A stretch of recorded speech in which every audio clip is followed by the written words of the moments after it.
petit, j'ai toujours eu du mal à parler de ce que je ressentais. Comme si je n'avais jamais vraiment réussi à mettre des mots concrets sur mes pensées. Alors j'ai toujours tout gardé pour moi. Les douleurs, les questions, les colères, les silences et les déceptions. Parfois tout ça devient trop lourd à garder. Comme si chaque moment de doute me demandait une envie de me battre que je n'avais plus. Comme si certaines blessures invisibles continuaient de vivre en moi, même quand tout avait l'air normal. J'ai grandi avec des choses qui m'ont fermé petit à petit. Des absences, des jugements, des paroles qu'on n'oublie jamais vraiment. Pour moi, c'était des choses que j'avais enterrées au plus profond de moi, en espérant qu'elles disparaissent. Mais elles restent là, toujours quelque part. Alors j'ai appris à me débrouiller seul quand ça n'allait pas, à ne jamais exprimer ce que je ressentais vraiment, à éviter de me confier, et à avancer quand j'étais complètement perdu. Avec le temps, je crois que ce que je cherchais surtout, c'était quelque chose pour m'échapper. Un refuge.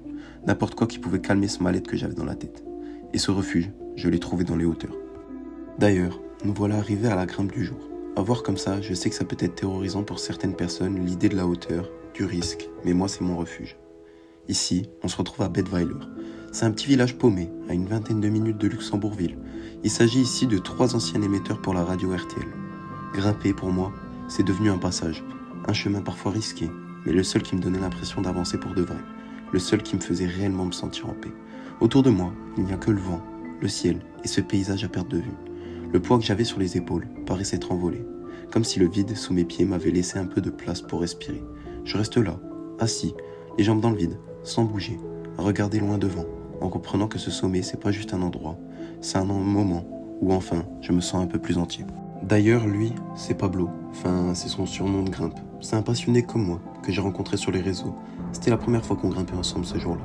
Il a quand même fait 6 heures de route depuis Nuremberg en Allemagne pour venir grimper avec moi. Maintenant, place à la descente. Quand je descends une tour, c'est comme si quelque chose avait changé. Là-haut, je me suis trouvé, et maintenant, c'est le doux retour à la réalité.